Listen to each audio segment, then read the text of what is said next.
This week we're going to cover optimization problems. And if we don't finish all of these problems this week, we'll carry some over to next week. And we'll finish up week 13 with just the rest of these problems if we need to, and more review problems from chapter 6. So what is optimization?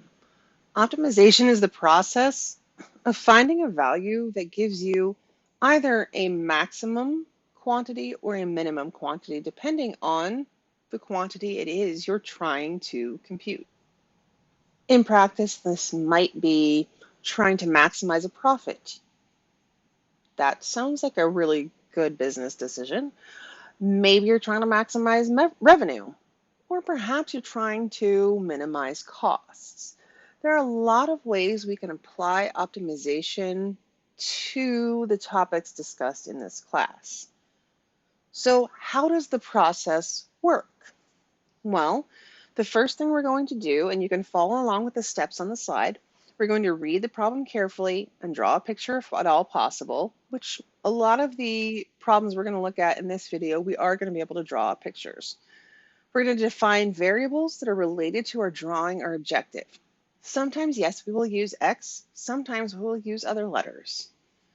Oftentimes, I find it's best to use variable letters that relate directly to what it is we're trying to compute, because then it helps you understand what it is exactly that you're computing, not just X and Y, unless we're talking about xylophones and yams. So after we have some variables, then what do we do with them? Well, we have to write an equation. What it is that I am trying to maximize or to minimize? What am I trying to optimize? That's our objective function. If I'm trying to minimize costs, then I need to write my cost function in terms of the variables I've just defined.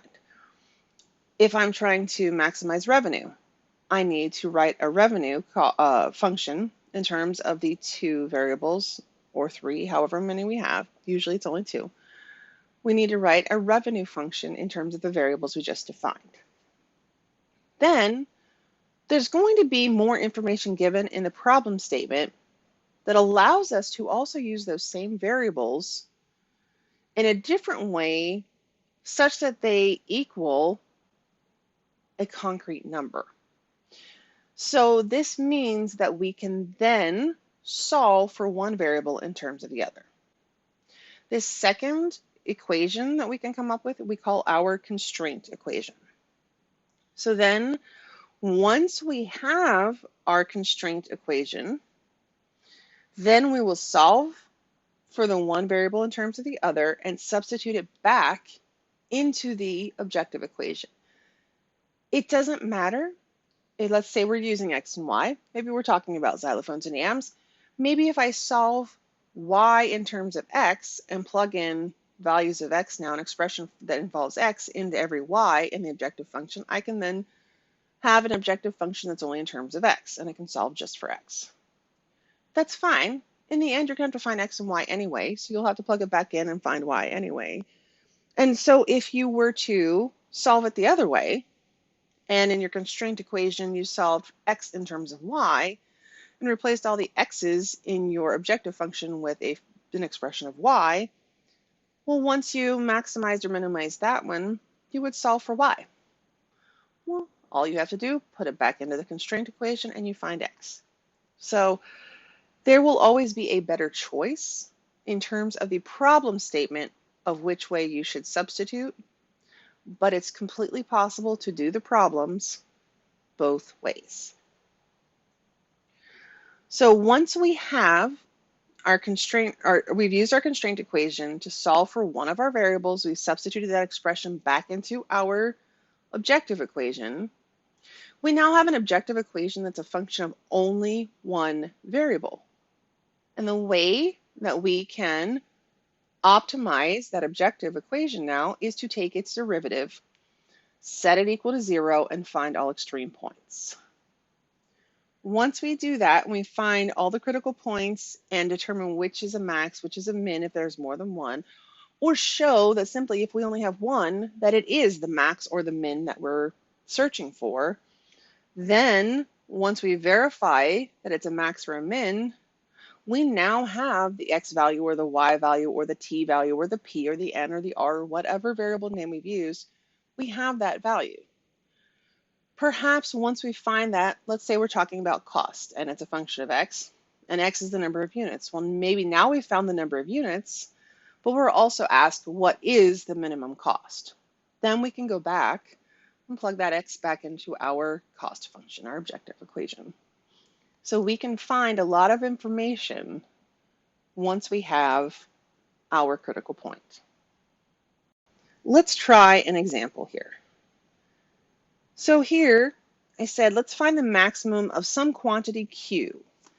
So Q is our objective equation. So our objective equation is Q equaling x times y. Notice it's a function of both x and y. But we were also given a constraint equation. So our constraint equation says that x plus y is equal to 2. So if you'll remember from the previous slide, what we need to do next is solve for either x or y in the constraint equation. In this case, I'm going to solve for y. So if x plus y equals 2, then I can solve for y by subtracting x from both sides. So y would be 2 minus x. Now we have an expression in terms of only x that we can substitute in for the variable y. So we go back to our objective equation and we say, okay, now I've got Q and it is x times, and now we can plug in our 2 minus x.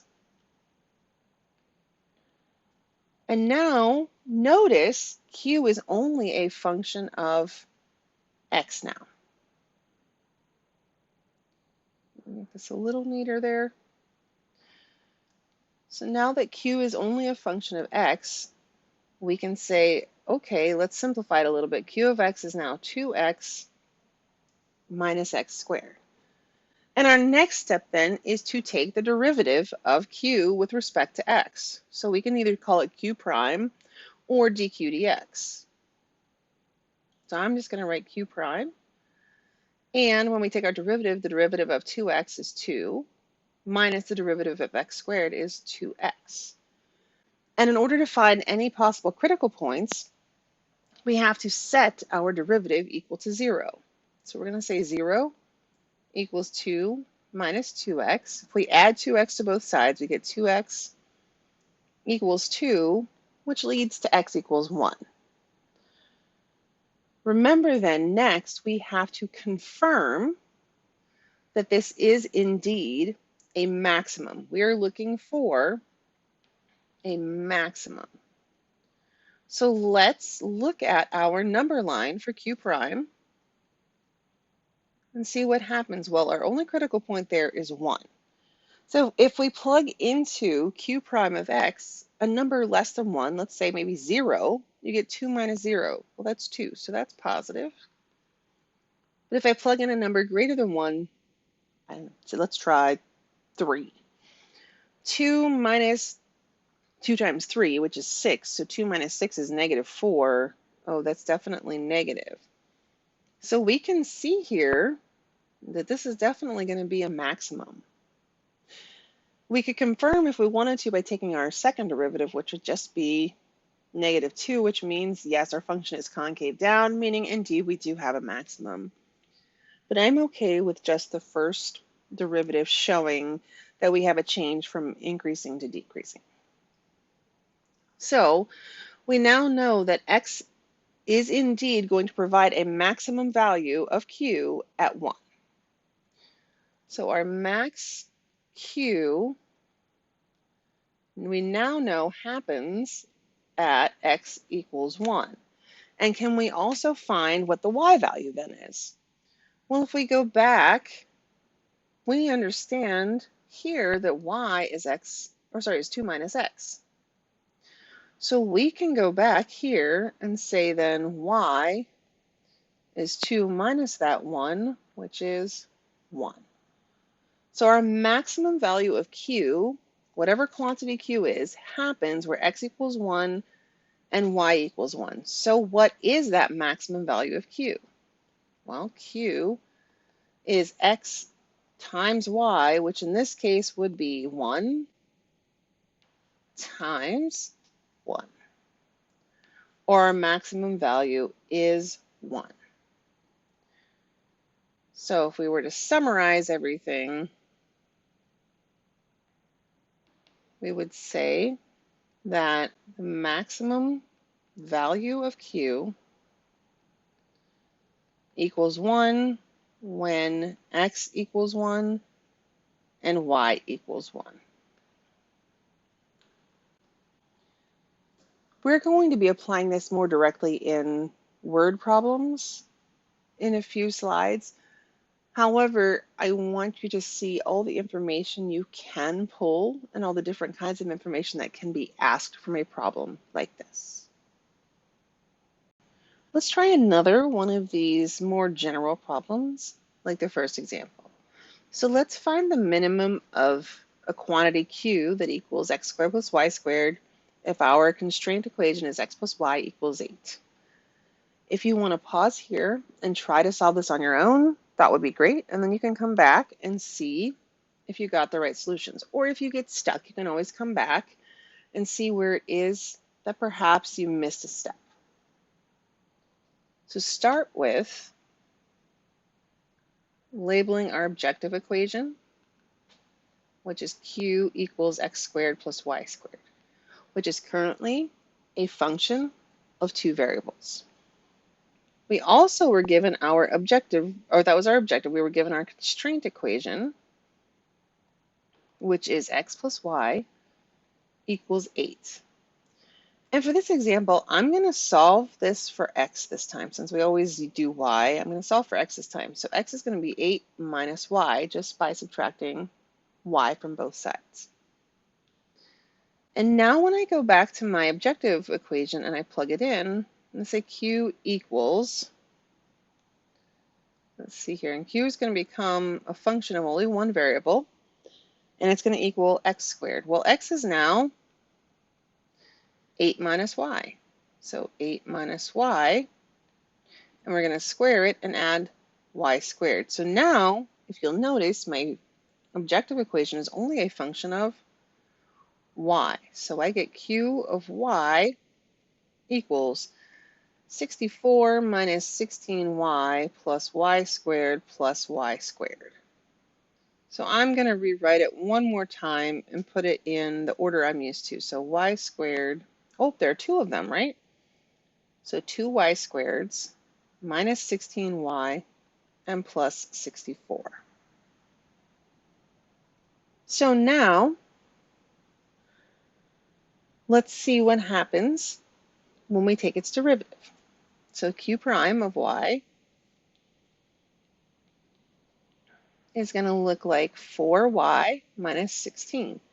And then we need to set it equal to 0. And so we end up with 4y equals 16 and y equals 4. We need to be sure that this truly is a minimum value. So we need to look at our Q prime number line. On this number line, we have y equals 4. So we need to choose values below and above 4 to see if it truly is a minimum. Well, below 4 would be 0. 4 times 0, right? 4 times 0 would be 0 minus 16. So we have negative leading up to 4. Well, this looks promising because we wanted a minimum. Then we need to plug in a number bigger than 4. Let's say 5 because it's easy to compute. 4 times 5 is 20, and 20 minus 16 is 4, which is indeed positive. So yes, we do have a minimum. So since we know we have a minimum, right, we can now say then our minimum occurs at y equals 4. So now we need to figure out, okay, well, what value of x is that? Well, if y is 4, then let's see here, that means that x is going to be 8 minus 4, which is also 4.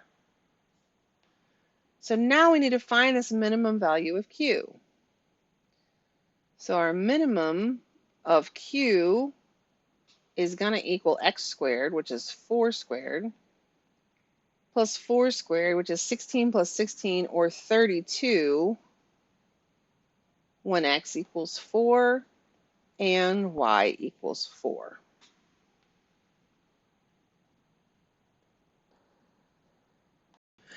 Example 3 says you have $320 available to fence in a rectangular garden that faces the street on one side.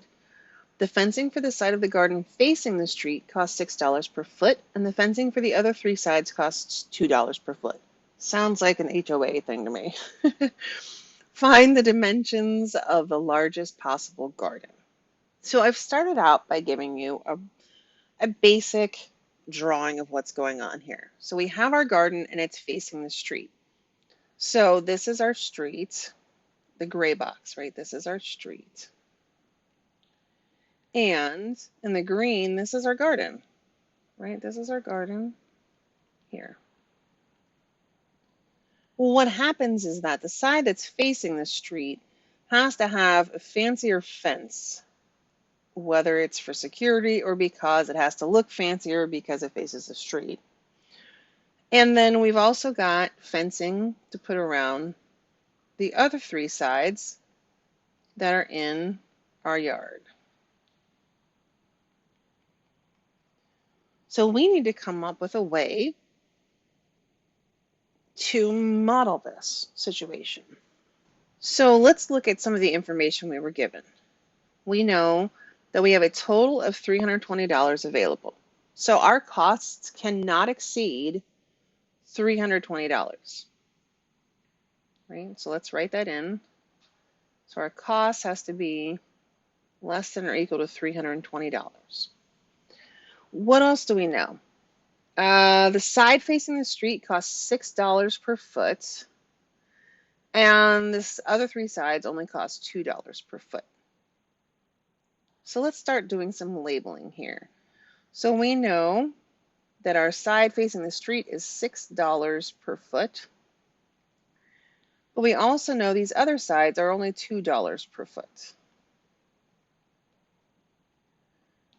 So I'm hoping you can start to see how we're going to have to figure out our total cost.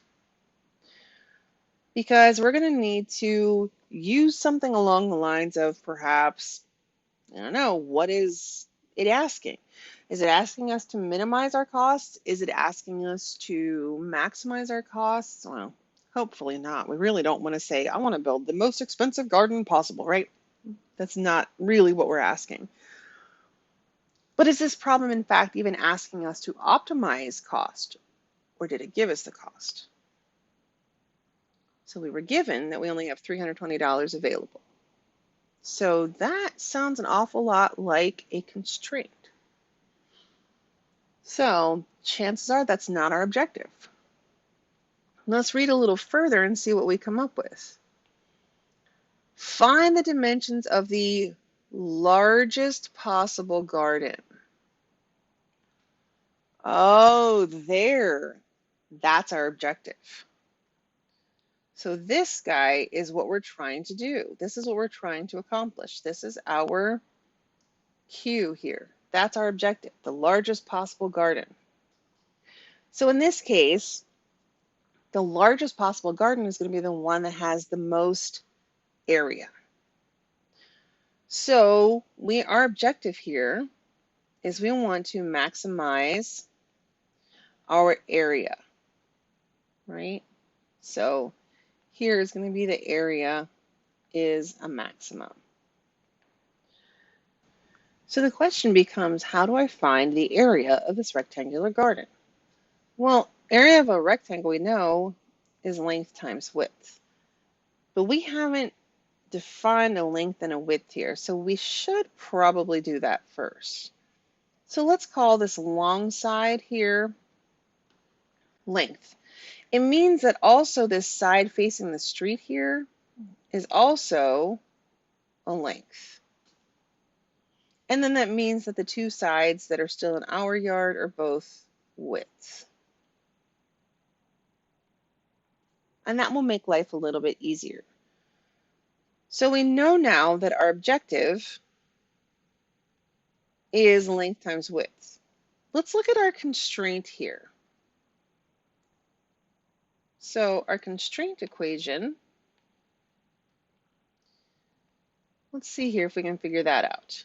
Well, what do we know? We know that the total cost is equal to $320. But we need to figure out, what is that cost made of? Well, that cost is made of the cost of building the street-facing side of the fence, which would be $6 per foot times the number of feet on that side. Well, we don't know the number of feet along this side right now. We do know that we call it L. So our total cost for the street side is going to be 6 times L, or for every foot of length, it's going to cost us $6. So there's our cost there. So we're on the right track there. And then we're also going to have to add to it the cost associated with the other three sides. Well, let's look at these. We would have this width cost $2 per foot. So for every foot of width, it's going to cost me $2. Well, then if I go along the bottom, I'm going to have $2 for every foot of length. And then if I go up the other side, I'm going to have $2 per every width. And that's my total cost to build this fence all the way around my garden.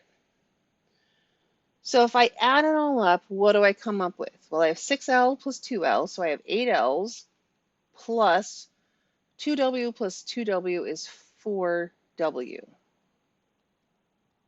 And it equals $320. So now all I have to do is either solve for L in terms of W or W in terms of L. And this is where I said earlier, it actually isn't going to matter which one you solve for first, because you have to find the other one anyway. So if we want to write our objective equation only in terms of W, we can do that. If we want to write our objective equation in terms of only L, we could also do that. So what I am going to do is, for this case, I'm just going to solve L in terms of W. So I'm going to say 8L equals 320 minus 4W, or L equals 40 minus 1/2 W. So yes, if you solved for W in terms of L, you actually could do it with whole numbers and no fractions. So completely up to you if you want to try it that way. So now what we have to do is we're going to rewrite our area to equal L, which is now 40 minus 1/2 W, times W.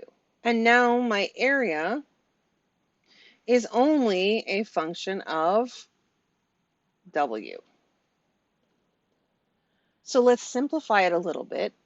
An area of W, A of W, is now 40W minus 1/2 W squared. And then, as usual, we need to take its derivative, A prime of W, which in terms of W would be 40 minus, well, 2 times 1/2 is just 1. So even though there was a fraction, it's already gone, because now we get 40 minus W. And when we set this equal to 0, to solve for our possible critical points, we find that our width equals 40. If you come up with a negative here, something has gone wrong. Because remember, these are lengths and widths. These are things we can measure. So they shouldn't be negative. Let's look at our A prime number line and see if 40 is truly a maximum. So I've got 40 on my number line. Let me see, let me move it a little bit. Let's move it down here. A prime of W. And we've got 40 on our number line. Let's pick a number less than 40, like my favorite, 0. So 40 minus 0 gives us 40, which is still positive, so increasing. Always a good sign. Let's pick a number greater than 40, like say 60. 40 minus 60 is negative 20, so it would be negative, so it would be decreasing. So we indeed do have a max. So our maximum area occurs where the width is 40. So in order to find this maximum area, we now know the width, but we don't know the length.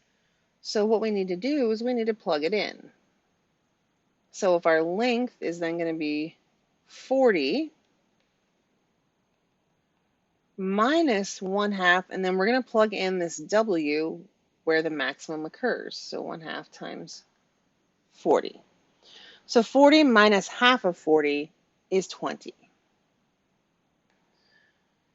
So our maximum area, then, that's what we need to find. So our maximum area is going to be length times width. So 20, right, it's length times width, which is now 20 times 40.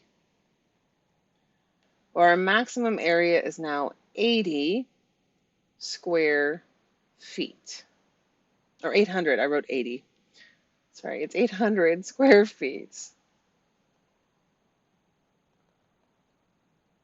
So there's our maximum area. So our maximum area is 800 square feet.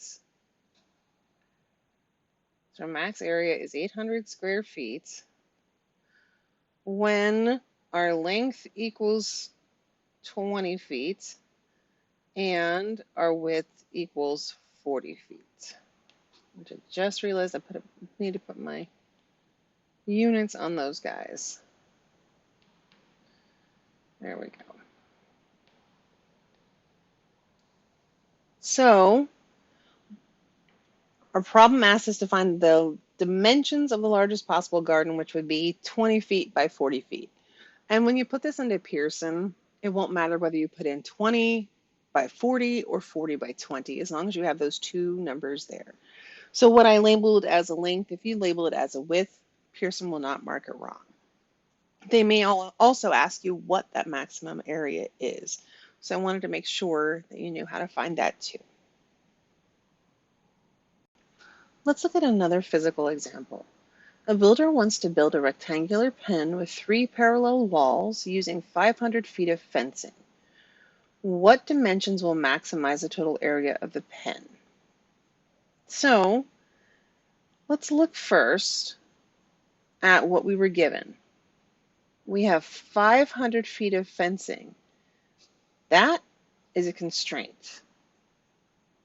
We know that our perimeter can be no bigger than 500. We only have 500 feet of fencing total, so our total perimeter, total of all the sides added up together, has to equal 500. And what is that we're trying to minimize or maximize? We want to maximize the total area of the pen. So the question is, were we really even given enough information here? Well, I drew a picture of what's going on, and we're going to have to do some labeling. So here's our pen. I basically just drew a rectangle, and I split it down the middle because it has 3 parallel walls. And our 3 parallel walls are here, here, and here. So what we need to do is now just start labeling what we want to call them. If we want to call the bottom side here a length, that makes the top side also a length. That means that the side in each of these walls, the outside and this inner partition, are also going to now be widths. So we're on the right path because we know that if we add up all of these L's and W's, they have to equal 500 feet of fencing. And what we also want to maximize is the total area, and the area of a rectangle is simply length times width. So in fact, we do have enough information. So our objective is to maximize area, and here area is length times width. So let's look at our constraint. Our constraint says, well, the total length has to be 500. So our constraint says, well, if I add up L plus W plus W plus W, it has to equal 500. So 2L plus 3W is 500. And I will tell you here, you're not going to get away with not having a fraction. Because if we solve for L, we're dividing a 3 by a 2. If we solve for W, we're dividing a 2 by a 3. So no matter what we do, we're going to have a fraction. And that's okay. That's why you have your fancy calculator to help you out. I'm going to solve for L.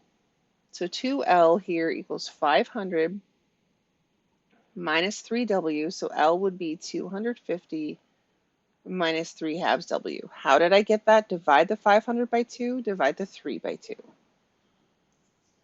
So now we can rewrite our area, our objective equation, in terms of only W's. Because we now have L, which is 250 minus 3 halves W times W. And if we simplify, we get 250W minus 3 halves W squared. And you can see why I might have picked this one, because now when we take the derivative, the 2's will cancel out. The 2 from the W squared will cancel out with the half on the fraction. So I thought of a way to make it a little easier on you.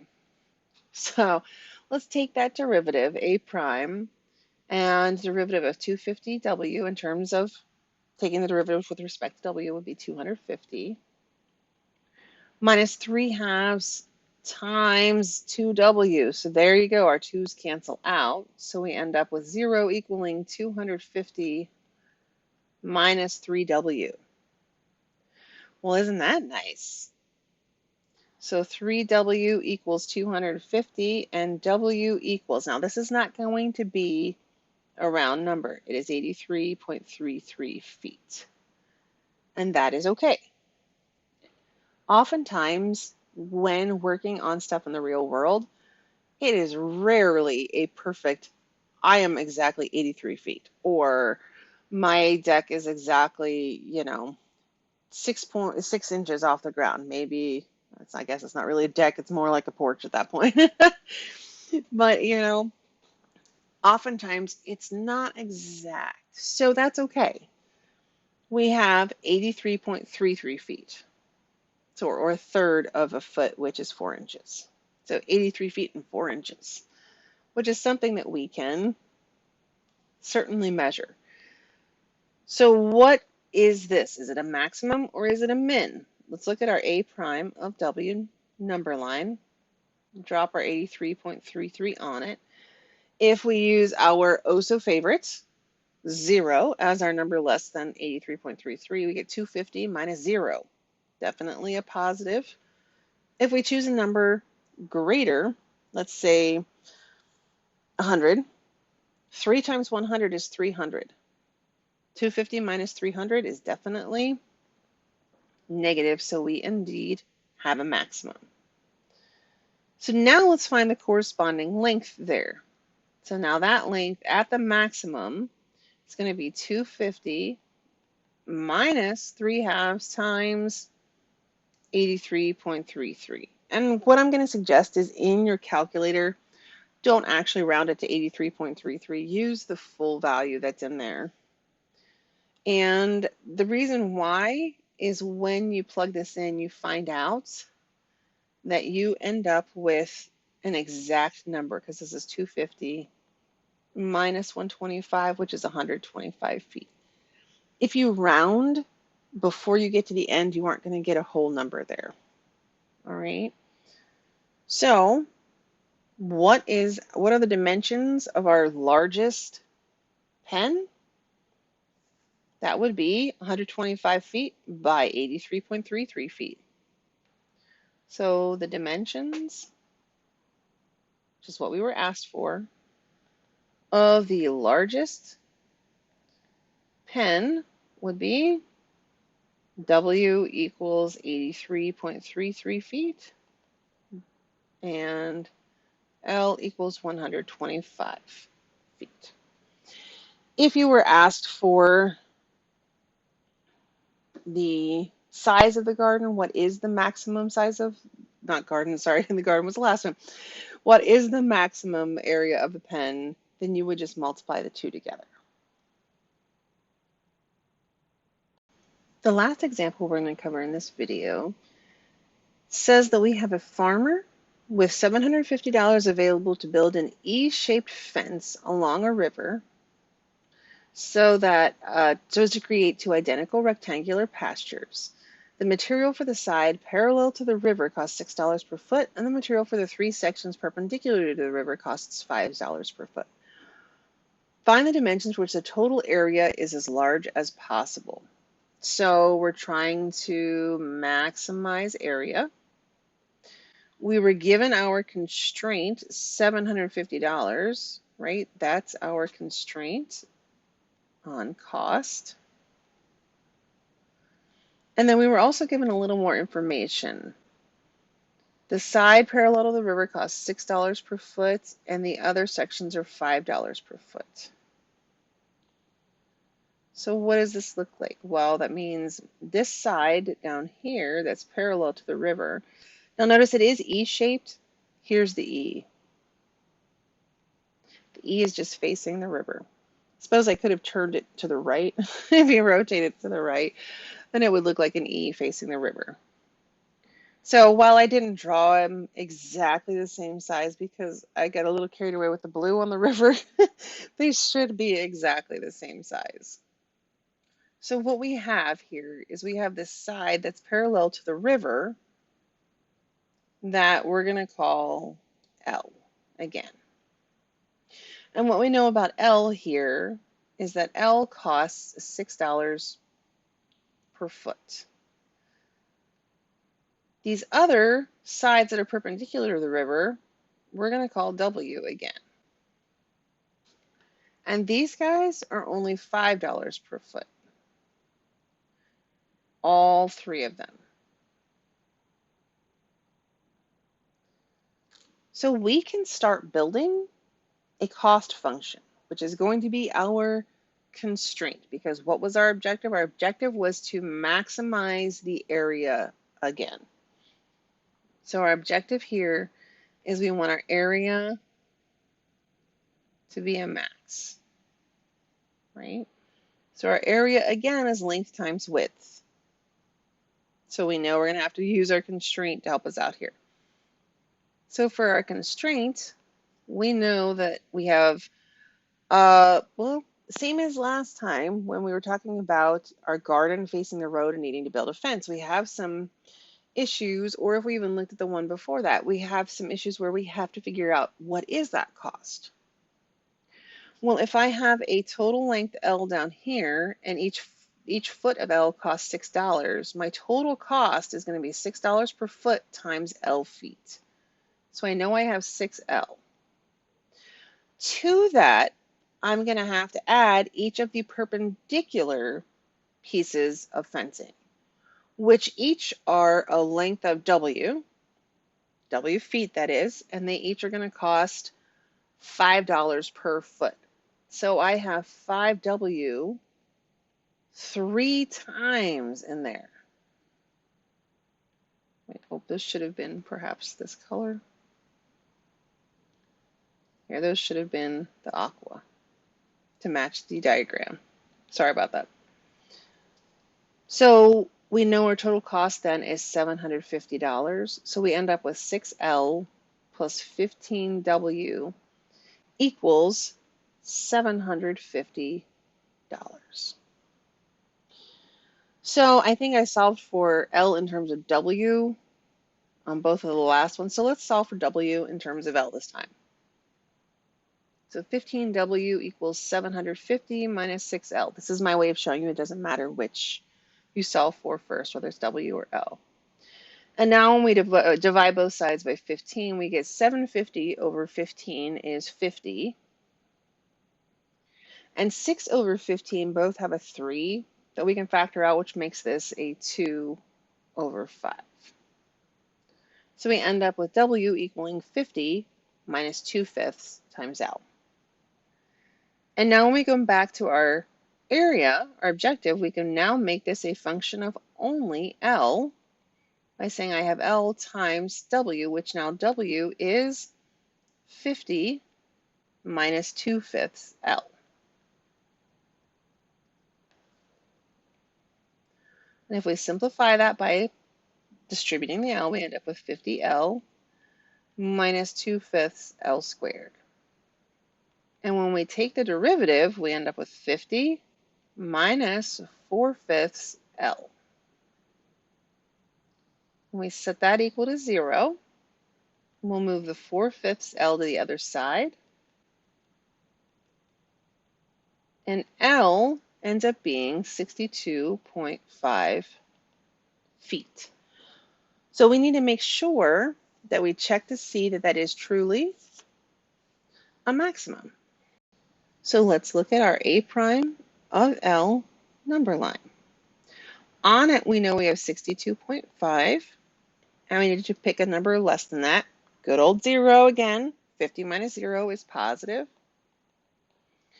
Something larger, I'm going to go for 100, because 100, right? 100 divided by 5 is 20. 20 times 4 is 80. So I get 50 minus 80, which is definitely negative. And so we indeed do have a maximum where L is 62.5. So now we need to find W for that L at the maximum. So it's going to be 50 minus 2/5 times this L, which is 62.5. And when we work that out, we find out that W is in fact 25 feet. So our maximum area occurs when L equals 62.5 feet and W equals 25 feet. And again, if you want to know what that maximum area is, all you have to do is multiply them together.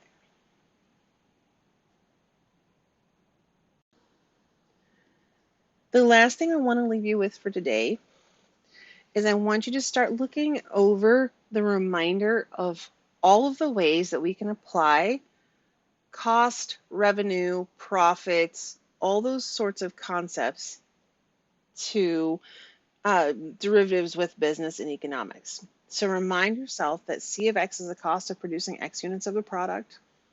R of X is the revenue generated by selling X units of a product. The profit function P of X is equal to revenue minus cost. Profit is always revenue minus cost. So P of X is equal to R of X minus C of X. Profit of X is equal to revenue of X minus cost of X. If X units of a product are sold at a price of small p of X per unit, the total revenue R of X is given by X times that price function. So this is what's new from the last time we talked about this material. We now have this price function, sometimes called the demand function. So it could be a price demand equation or function. So if we want to find revenue, we will multiply the number of units sold times the price of each unit. Hopefully that makes sense intuitively. If I'm selling books, let's say I'm doing a used book sale and I'm selling books for $5 each, I can find my revenue by multiplying the number of books I've sold times the $5 per book. Same idea here. The number of items sold times the price per item. So that's where we get this revenue function that's based on a price. And don't forget that marginal means a rate of change, which means we take a derivative. We're going to be applying these concepts on the next set of problems in the next class.